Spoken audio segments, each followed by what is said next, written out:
સાબરકાંઠાના પોશીનામાં વિશ્વ હિન્દુ પરિષદ બજરંગ દળના કાર્યકર તેમજ આરએસએસ સંઘના કાર્યકર ધર્મ જાગરણના કાર્યકર આ બધાએ મળી રામનવમીની ભવ્ય ઉજવણી કરવામાં આવી, જેમાં હનુમાન, સુગ્રી, જંબુવન, નલ, નીલ જેવા અલગ અલગ પાત્ર ભજવવામાં આવ્યા. તેમજ સાથોસાથ ડીજેના તાલ સાથે પોશીના તાલુકા પંચાયતથી લઈ શોભાયાત્રા કરવામાં આવી. જયપ્રકાશ કોલોની થઈ સરદાર ચોકમાં રામજી મંદિરે આરતી પૂજા અર્ચના કરવામાં આવી. ત્યાર પછી હોળી ચોક થઈ સતી ચોકમાં ભોલેનાથ યુવક મંડળના તમામ સભ્યો મળી અને શોભાયાત્રામાં જોડાયેલા ઠંડા શરબત પાવા માટેનું આયોજન રાખવામાં આવ્યું.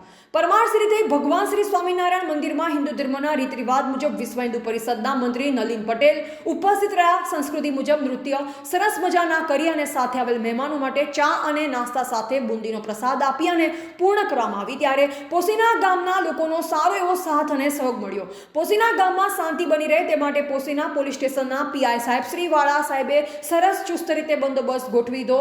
મોટી સંખ્યામાં દરેક ગામના લોકોમાં ખુશીનો માહોલ છવાયો હતો. જય શ્રી રામ. હા બોલો. પોશીના રૂપસી બાપુ આપને હાર્દિક સ્વાગત કરે છે. ગામજનોને જય સિયારામ. જય. અમારે આજે રામ જન્મભૂમિની